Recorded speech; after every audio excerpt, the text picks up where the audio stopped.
Welcome to Coffee and Books channel. In this video we will present the summary of 1984 by George Orwell. The book is set in 1984 in Oceania, one of three perpetually totalitarian superstates. The other two are Eurasia and Eastasia. Oceania is governed by the all-controlling party, which has brainwashed the population into unthinking obedience to its leader, Big Brother. The party has created a propagandistic language known as newspeak, which is designed to limit free thought and promote the party's doctrines. Its words include doublethink, belief in contradictory ideas simultaneously, which is reflected in the party's slogans: war is peace, freedom is slavery, and ignorance is strength. The party maintains control through the thought police and continual surveillance. Our protagonist Winston Smith is a low-ranking member of the ruling party in London, in the nation of Oceania. Everywhere Winston goes, even his own home, the party watches him through telescreens. Everywhere he looks he sees the face of the party's seemingly omniscient leader, a figure known only as Big Brother. The party controls everything in Oceania, even the people's history and thoughts, as thinking rebellious thoughts is labeled illegal. Such thought crime is, in fact, the worst of all crimes. As the novel opens, Winston feels frustrated by the oppression and rigid control of the party, which prohibits free thought, sex, and any expression of individuality. Winston dislikes the party and has illegally purchased a diary in which to write his criminal thoughts. He has also become fixated on a powerful party member named O'Brien, whom Winston believes is a secret member of the Brotherhood, the mysterious, legendary group that works to overthrow the party. Winston works in the Ministry of Truth, where he alters historical records to fit the needs of the party. He notices a co-worker, a beautiful dark-haired girl staring at him, and worries that she is an informant who will turn him in for his thought crime.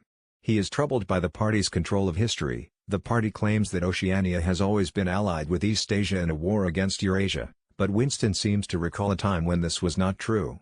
The party also claims that Emmanuel Goldstein, the alleged leader of the Brotherhood, is the most dangerous man alive, but this does not seem plausible to Winston. Winston spends his evenings wandering through the poorest neighborhoods in London, where the proletarians, or proles, live simple lives, relatively free of party monitoring. One day, Winston receives a note from the dark-haired girl that reads, "I love you." She tells him her name, Julia, and they plan to meet somewhere safe. They begin a hidden love affair, always on the lookout for signs of party monitoring. At first they start meeting in an abandoned bunker in the woods to avoid being caught by the party, but eventually they rent a room above the second-hand store in the Prole district where Winston bought the diary. The place is owned by a nice old guy named Mr. Charrington. This relationship lasts for some time. Winston is sure that they will be caught and punished sooner or later, while Julia is more pragmatic and optimistic. As Winston's affair with Julia progresses, his hatred for the party grows more and more intense. At last, he receives the message that he has been waiting for: O'Brien wants to see him. Winston and Julia travel to O'Brien's luxurious apartment. As a member of the powerful inner party, Winston belongs to the outer party. O'Brien leads a life of luxury that Winston can only imagine. O'Brien confirms to Winston and Julia that, like them, he hates the party, and says that he works against it as a member of the Brotherhood. He indoctrinates Winston and Julia into the Brotherhood, and gives Winston a copy of Emmanuel Goldstein's book, The Manifesto of the Brotherhood. Winston reads the book to Julia in the room that they rented above the store. Suddenly, soldiers barge in and seize them.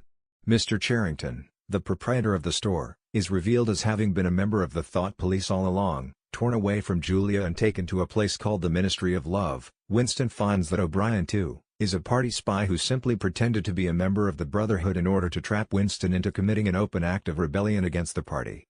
O'Brien spends months torturing and brainwashing Winston, who struggles to resist. At last, O'Brien sends him to the dreaded Room 101, the final destination for anyone who opposes the party. Here, O'Brien tells Winston that he will be forced to confront his worst fear. Throughout the novel, Winston has had recurring nightmares about rats. O'Brien now straps a cage full of rats onto Winston's head and prepares to allow the rats to eat his face. Winston snaps, pleading with O'Brien to do it to Julia, not to him. Giving up Julia is what O'Brien wanted from Winston all along. His spirit broken, Winston is released to the outside world. He meets Julia but no longer feels anything for her. He has accepted the party entirely and has learned to love Big Brother. Thanks for watching, like and subscribe for more.